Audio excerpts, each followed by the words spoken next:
It's June 6, paper 2. The length of 120 leaves were measured.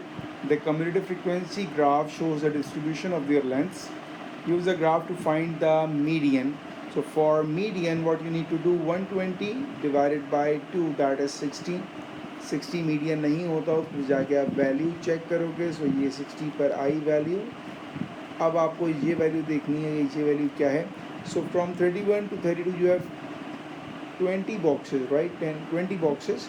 तो ये वाली वैल्यू आपके पास है 31.5, ये 32. सो ये जो आपके पास ये वाली है, it's 31.75, right. So 31.8859, yes, so it's 31.8, this one. So the median is 31.8. You need to find the least count. Inter quartile के लिए पहले आपको निकालना पड़ेगा अपर कोटाइल. अपर कोटाइल क्या हो जाएगा आपका, तो पार्ट 2 मैं यहाँ स्टार्ट कर रहा हूँ. अपर quartile is 3 divided by 4 of 120, that will be 3390. 90 पर जाके देखते हैं वैल्यू क्या है. तो 90 कहाँ होगा, ये आपके पास 80 से लेके 100 तक 5 बॉक्सेस हैं और 5 बॉक्सेस पर 20 नंबर डिस्ट्रीब्यूटेड हैं. इसका नंबर 1 उस पर 4 होंगे, ठीक है ना. तो ये 84 हो गया, 88 हो गया, 92 हो गया. तो 90 हमारे पास इसके बीच का ही नंबर होगा. और अगर मैं यहाँ पर देखूँ, जो कि बहुत मुश्किल है मेरे लिए देखना, क्योंकि अच्छा जी, ये मैंने लगा लिया पॉइंट एक, और ये मैंने रफली वैल्यू निकाल लेता हूँ इसके बीच में कि यहाँ पर मेरे पास क्या वैल्यू आएगी. तो ये मेरे पास जो वैल्यू आ रही है, it's approximately nearest equal to 32.1. तो ये मेरा आ गया अपर कोटाइल. और इसी तरह मैं निकालूंगा lower quartile, that is 1/4 of 120, so it's 30. और 30 पे जाके मैं देखता हूँ मेरी वैल्यू क्या आ रही है. सो 20, 24, 28 और 30 बीच का होगा. तो बीच की वैल्यू ये आपकी ये वाली वैल्यू आ गई है, दिस वन. तो 31.5, 31.6, 31.65. So it's 31.65. दोनों वैल्यूज़ मेरे पास आ चुकी हैं. फाइनल आंसर क्या होगा भाई, 32.1 माइनस 31.65. तो इसकी वैल्यू 0.45. ये मेरे पास इसका आंसर आ गया. Next part, the number of leaves whose length is more than 31.5. तो पहले आपने हाईलाइट करना 31.5 कहाँ है भाई. 31.5 पर ये वाला पॉइंट है, मैंने रेड से लगाया है. 31.5 पे कितनी फ्रीक्वेंसी आ रही है ये देखते हैं. So it's 4, 8 and 12. तो 12 प्लांट्स वो हैं जो हमारे पास लेसर में हैं, और टोटल आपके पास 120 हैं. वो कह रहा है मोर देन ना, तो बेसिकली एग्जामिनर आपसे पूछ रहा है तो इससे ज़्यादा हैं, ठीक है. तो बहुत आसान है ये. तो अब आप क्या करोगे, 120 आपके पास टोटल है और यहाँ पर आपने निकाला 12, सेपरेट किया तो 108. तो 108 प्लांट्स वो हैं जिनकी लेंथ 31.5 से ज़्यादा है.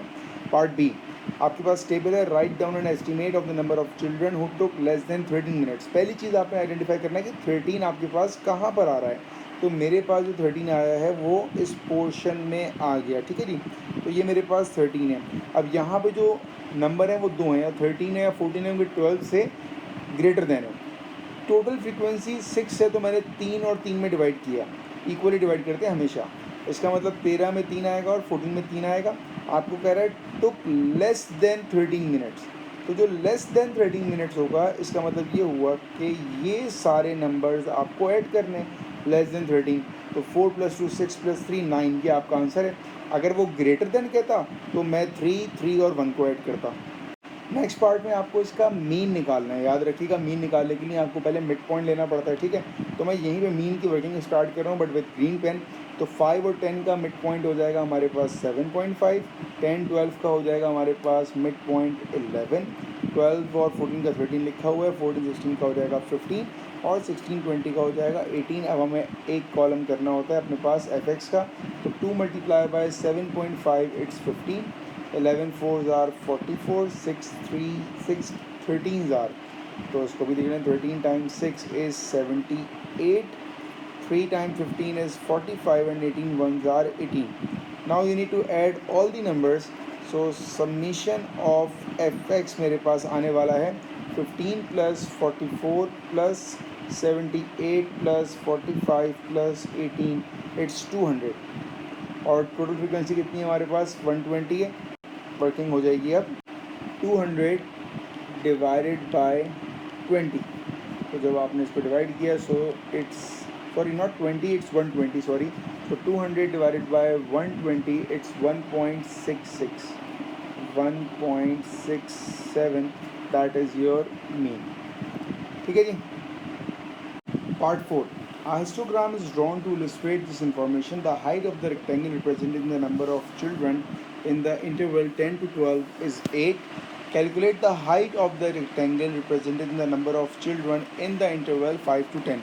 तो पहली बात याद रखिएगा, देखें आपको यहाँ पर फ्रीक्वेंसी डेंसिटी की ज़रूरत पड़ने वाली है क्योंकि हमारे पास क्लास विड्थ सेम नहीं है। ठीक है, तो एक मैं रफली बात करूँ क्या, एक मेरे पास ग्राफ है और यहाँ पर बोला हुआ है मुझे 10 से लेके 12, तो मैं 10 से लेके 12 तक का बनाता हूँ भाई एक गैप, एक इस तरह की बार बना रही 10 से लेके 12 तक। ठीक है, और जो इसकी फ्रीक्वेंसी डेंसिटी होगी वो निकालते कैसे, हम निकालते हैं frequency divided by class width. तो फ्रीक्वेंसी कितनी है इसकी भाई 4 है और क्लास विड्थ कितनी है हमारे पास 2 है। इसका मतलब ये हुआ कि इसकी जो फ्रीक्वेंसी डेंसिटी है दैट इज़ 2। ये बात समझ में आ गई आपको? ठीक है, और इसी तरह जो मेरे पास 5 से लेके 10 है, मतलब 5 से लेके 10 सारी बात है पीछे होगा इसके, उसकी फ्रीक्वेंसी है मेरे पास 2 है। तो फ्रीक्वेंसी डेंसिटी निकालेंगे हम, frequency is 2 and frequency class width is 5 से लेके 10 की कितनी आ जाएगी मेरे पास 5 आ जाएगी। तो 2/5 इट्स 0.4। इसका मतलब जो 5 से लेके 10 होगा मेरे पास ऐसे बनेगा कुछ, ये 5 हो जाएगा और इसकी जो फ्रीक्वेंसी डेंसिटी है दैट इज़ 0.4। तो वाई एक्सिस में मेरे पास यहाँ पे फ्रीक्वेंसी डेंसिटी चल रहा है। ठीक है, अब जो चीज़ हमें गिवन है दैट इज़ हाइट, ये वाली हाइट जो हमें दी है 8 सेंटीमीटर। इसका मतलब ये हुआ कि भाई ये जो हाइट है ये आपके पास है 8 सेंटीमीटर और ये जो हाइट है ये आपने फाइंड आउट करनी है। अब ये हम कैसे करेंगे, देखें अब यहाँ पर 8 इसकी हाइट है और फ्रीक्वेंसी डेंसिटी इसकी 2 है, इसकी हाइट x है और इसकी एफ डी मेरे पास 0.4 है। तो कॉन्सेप्ट ऑफ प्रोपोर्शन हम यूज़ करेंगे। इक्वेशन बनेगी 8 divided by 2 is equals to x divided by 0.4। 2 1s are 4, 2 4s are 8। Now 4 multiplied by 0.4 is equals to x। अब आपने सिंपल मल्टीप्लाई करना है, तो 4 into 0.4 it's 1.6। So the height is 1.6 और ये आपका पार्ट 4 का आंसर।